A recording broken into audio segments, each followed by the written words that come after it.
Hey everybody, Dave here. As you know, we've been fortunate to have built a pretty influential audience over the years.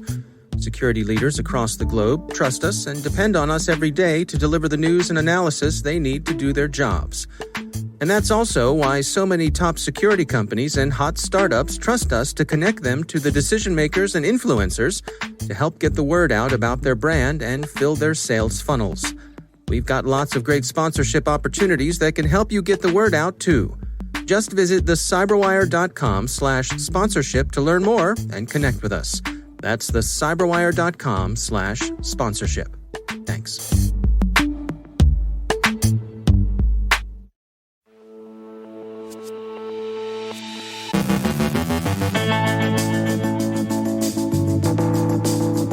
It appears Chinese intelligence services have been exploiting a vulnerability in SolarWinds to steal data from a U.S. government payroll system.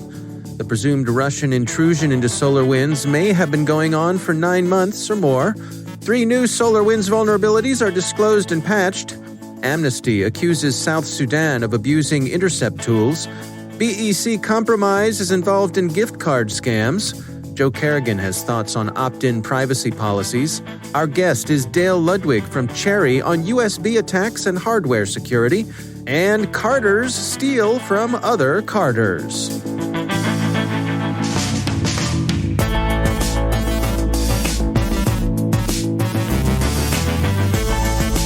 From the CyberWire studios at Data Tribe, I'm Dave Bittner with your CyberWire summary for Wednesday, February 3rd, 2021.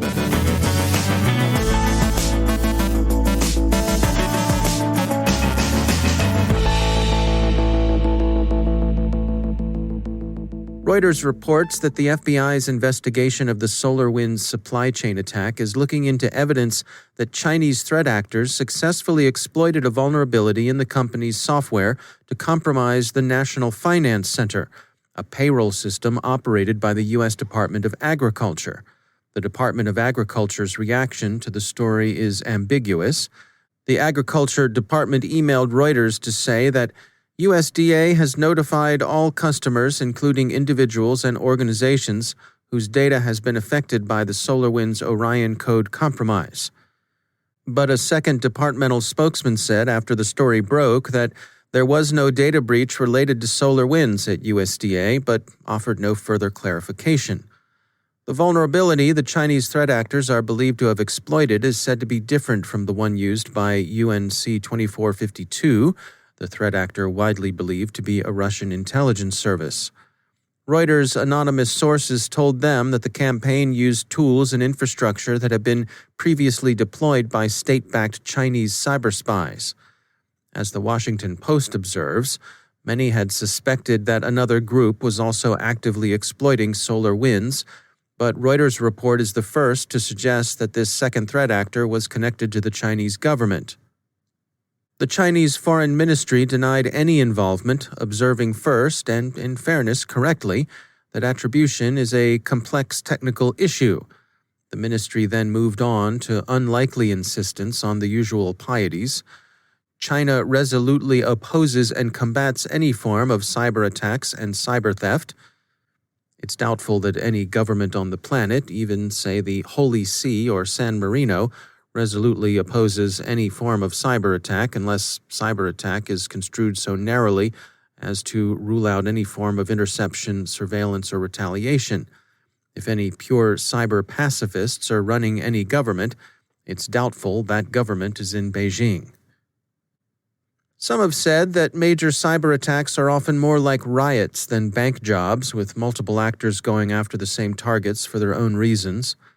Reuters quotes former U.S. Chief Information Security Officer, retired Air Force General Gregory Tuhill, who thinks it's not that unusual for more than one group to hit the same product. He prefers the racing metaphor to the criminal one. Quote, "It wouldn't be the first time we've seen a nation-state actor surfing in behind someone else. It's like drafting in NASCAR," Tuhill said. It's worth noting that while the National Finance Center is housed in the Department of Agriculture, its responsibilities aren't confined there. The NFC also handles payroll for other government agencies. Some of the more interesting ones from the point of view of national security are the FBI, the State Department, the Department of Homeland Security, and the Treasury Department. The NFC claims on its website to payroll more than 600,000 employees. It also provides customizable and flexible financial management services and integrated shared service solutions. The data held by the NFC would include Social Security numbers, phone numbers, personal email addresses, and banking information, and also associations between individual employees and their agencies. Such information is useful for building human target dossiers of individuals of interest, and Chinese services have shown an appetite for such sweeping collection in the past, against the U.S., most notably in the Office of Personnel Management breach of 2015. According to the Wall Street Journal, SolarWinds is still investigating to see how the attackers, the presumed Russians in particular, gained access to the company's networks. One of the going theories is that they got in by compromising SolarWinds' Microsoft 365 accounts. They appear to have compromised one of the company's Office 365 accounts in December of 2019 and then were able to pivot into others. All told, they were probably lurking, as the Journal puts it, in SolarWinds' email systems for 9 months or more. There have been other discoveries related to SolarWinds. Security firm TrustWave has identified 3 additional vulnerabilities in SolarWinds products. The researchers say the vulnerabilities are severe and should be addressed as soon as possible, but that they've seen no evidence of exploitation in the wild. 2 of the vulnerabilities were found in the Orion platform. The third was discovered in SolarWinds' ServView FTP for Windows. SolarWinds has patched all 3 of these and done so in what TrustWave calls a very timely manner. The researchers have not released proof-of-concept code for exploits because they don't wish to give threat actors a head start on patching. But if you're a SolarWinds user, don't delay in applying the patches. TrustWave will release proof-of-concept next week on February 9th. Amnesty International reports that the government of South Sudan obtained Verint Systems communications intercept tools between 2015 and 2017. According to Amnesty's report, South Sudan's National Security Service has been abusing the technology to keep journalists, critics, and dissidents under surveillance. Knox Limited contacted us today to say that they'd reached an agreement with security firm ESET to address the selective exploitation of Knox's Big Knox Android emulator ESET found and disclosed. That exploitation was used in what appears to have been a cyber espionage campaign. Knox and ESET intend to work together on the security issue and will provide further information as it becomes available. Microsoft warns of a spike in business email compromise scams soliciting gift cards said to be intended for K-12 teachers. If you get an email from some elephant in your organization asking you to go ahead and buy a gift card for a teacher online, just put your hands in your pockets and walk on by, virtually.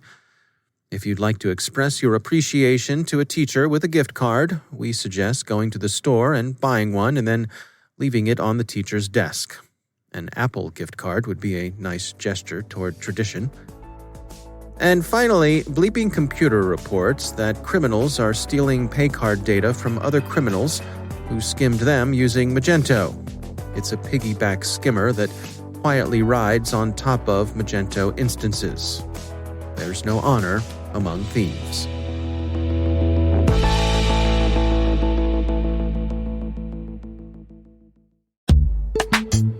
And now a message from our sponsor, CyberReason. If you're a defender fighting to protect your organization from the dark forces of cyber attackers, it might seem attackers have the advantage. To win, they only need to be successful once. As a cyber defender, you must be successful in ending attacks every single time. CyberReason reverses the attacker's advantage. They put the power back in your hands. Their future-ready attack platform gives defenders the wisdom to uncover, understand, and piece together multiple threats, and the precision focus to end cyber attacks instantly on computers, mobile devices, servers, and the cloud. Wherever your organization's data is being threatened, CyberReason is ready to win the battle against cyber attacks, with you and for you. Join them and the world's leading companies. Together, we are the defenders. Cyber Reason. End cyber attacks. From endpoints to everywhere. Learn more at cyberreason.com/cyberwire. And we thank Cyber Reason for sponsoring our show.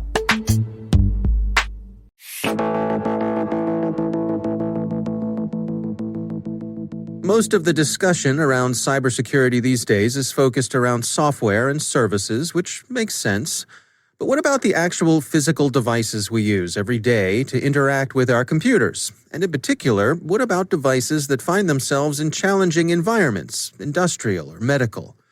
Dale Ludwig is Business Development Manager at Cherry Americas, a global provider of these types of devices, and he joins us today. Dale, welcome to the CyberWire. Thanks for having me. So let's start off with just some descriptive stuff here. I mean, when we're talking about the security issues of these devices that we use every day, these input devices, which is right in the center of your wheelhouse, what are some of the things that you all are concerned with on a daily basis?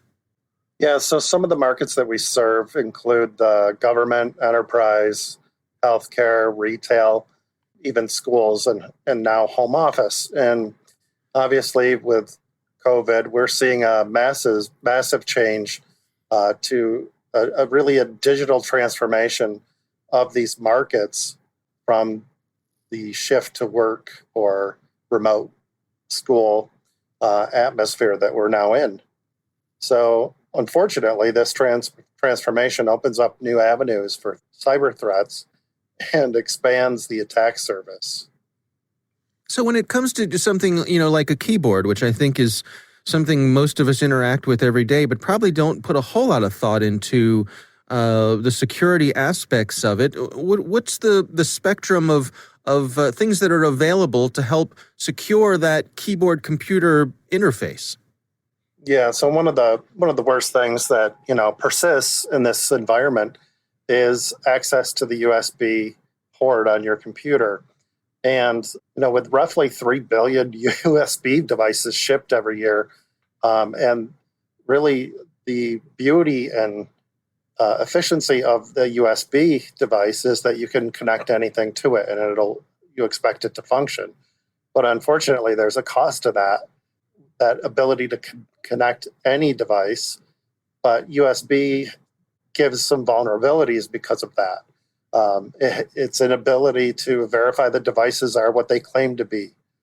So you have the possibility for USB devices to change their type or introduce additional sub-devices while being plugged in, and they can create software attacks through malware, which then you've got keyloggers, such as a rubber ducky or a bad USB, these types of devices which reprogram your USB device and really cause it to act as a human interface device or a keyboard.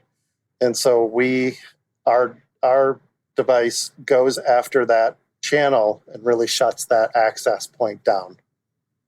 Now, what about devices that find themselves in more challenging environments than, say, your typical office environment or your home office? Things that are in industrial situations, things that are in medical situations. These are devices that you all provide as well. Are there specific security issues when it comes to putting devices like that in those environments? Yeah, absolutely. And both of the features on this keyboard address those. And, with HIPAA requirements and in medical manufacturing facilities, there are issues about who do you want to operate a piece of machinery. So obviously controlling access to applications or even a machine is important. So we incorporate contact and contactless readers into this keyboard and then back that up with the encryption using the TLS protocol. All right. Well, Dale Ludwig is Business Development Manager at Cherry Americas. Dale, thanks so much for joining us. Thanks. Appreciate the time.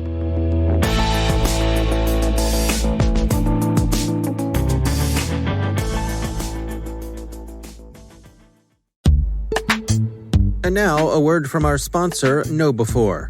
There's a reason more than half of today's ransomware victims end up paying the ransom. Cyber criminals have become thoughtful, taking time to maximize your organization's potential damage and their payoffs. After achieving root access, the bad guys explore your network, reading email, finding data troves, and once they know you, they craft a plan to cause the most panic, pain, and operational disruption. Ransomware has gone nuclear. The folks at KnowBe4 have an upcoming webinar that'll get you up to speed on ransomware. In this webinar, you'll find out why data backups, even offline backups, won't save you, why ransomware isn't your real problem, and how your end users can become your best last line of defense. Go to knowbe4.com/ransom to learn more about the webinar. That's knowbe4.com/ransom. And we thank KnowBe4 for sponsoring our show.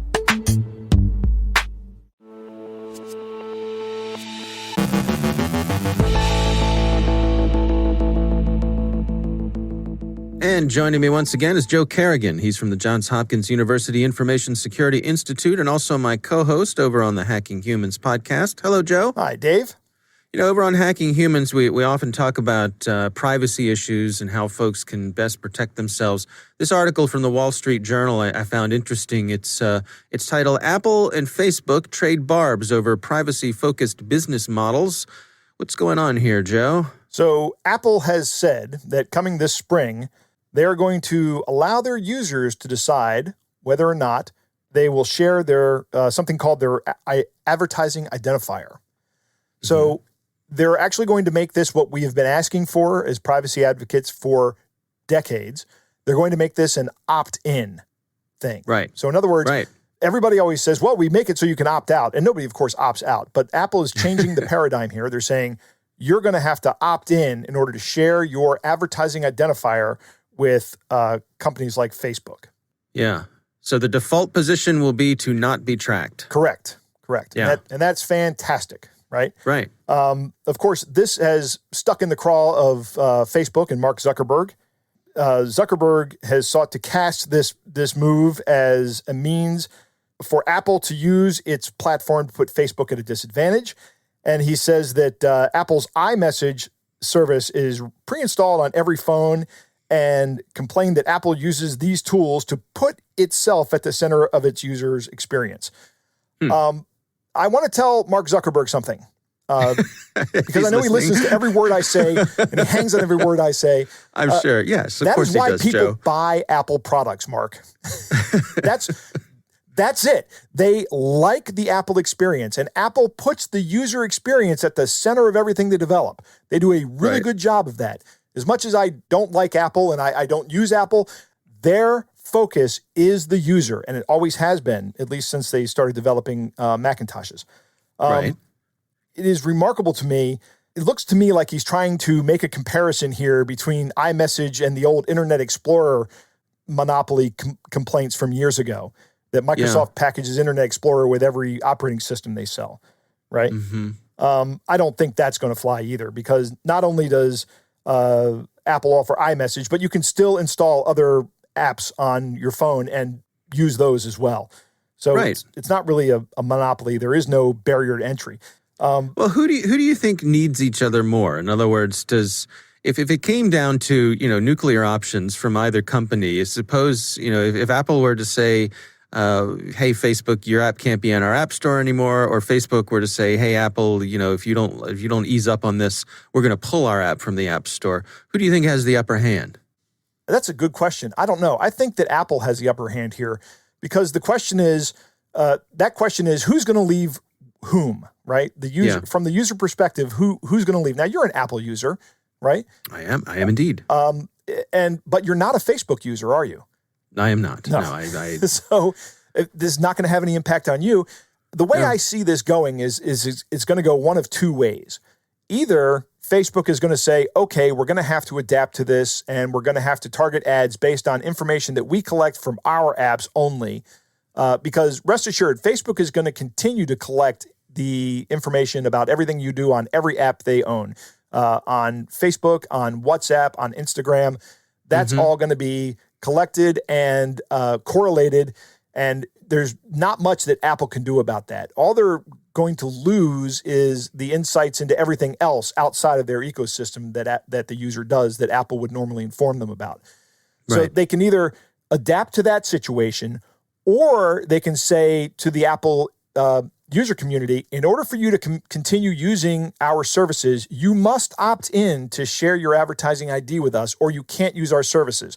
Now, that is not outside the realm of possibility with Facebook. We just saw them do that with WhatsApp a couple of weeks ago, where they said, and they backed off. Yeah, they backed off because so many people fled to other apps like Signal. Right.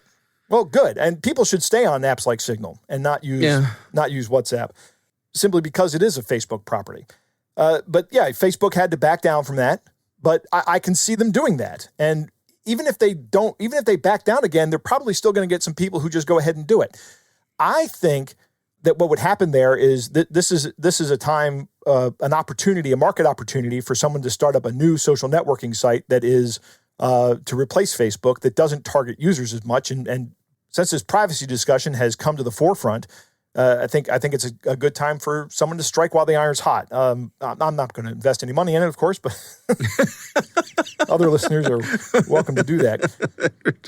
You stand by your convictions, right, as long as it doesn't cost you anything. That's right.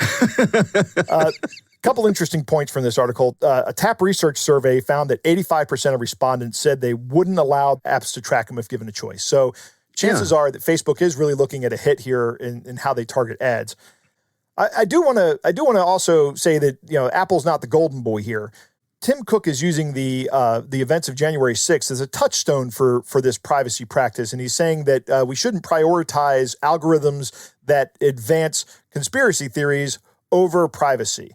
And, I don't agree with that tactic, Tim. I don't think you need to highlight this specific event in order to advance your agenda here. You should just have this agenda as part of your privacy policy. And in fact, Apple has been planning on doing this for a long time. In fact, they were originally planning on giving users the option to opt in, or making it an opt-in system back in fall of last year, but they pushed that back. Right. So this is not something that is a result of the events of January 6th. It's been in the works for a while. I don't think that you need to use that. I think that's a little bit of demigogging on the part of Tim Cook. So, I say take what he says as the reasoning with a grain of salt, but I think there are plenty of perfectly good and legitimate reasons to do this just because. Yeah. All right, well, the article is in the Wall Street Journal. It's titled Apple, Facebook Trade Barbs Over Privacy-Focused Business Models, written by Tim Higgins. Joe Carrigan, thanks for joining us. My pleasure, Dave.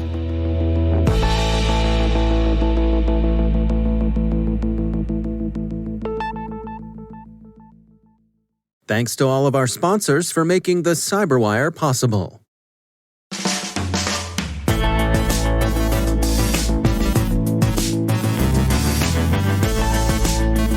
And that's the CyberWire. For links to all of today's stories, check out our daily briefing at thecyberwire.com.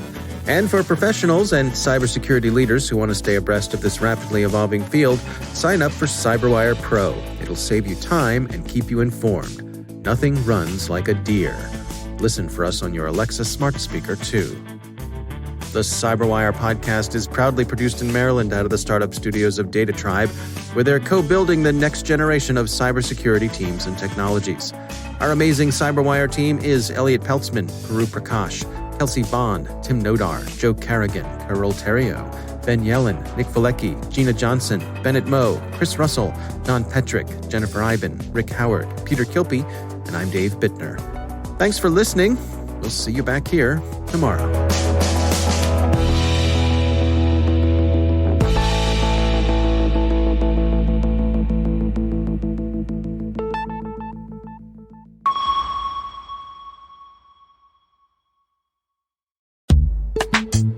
And now a word from our sponsor, Detectify. New vulnerabilities in web technologies like jQuery, Apache, WordPress, you name it, pop up each day. 1,500 plus CVEs were reported on NIST.gov in October 2020 alone. Sifting through them to find which ones are relevant, then research them, well, nobody got time for that. Detectify collaborates with leading ethical hackers to develop the latest research into security threats from hacker to scanner in as fast as 25 minutes. Using payload-based testing, Detectify automates relevant tests with proven exploits to simulate attacks in a safe way that doesn't take down production. Get hacker knowledge in your hands for security that goes beyond the OWASP Top 10, monitors subdomains for potential takeovers, and uncovers vulnerabilities you thought were fixed. Level up and start detecting critical vulnerabilities in time with Detectify. See for yourself with a 2-week trial at detectify.com/cyberwire. And go hack yourself. That's detectify.com/cyberwire. And we thank Detectify for sponsoring our show.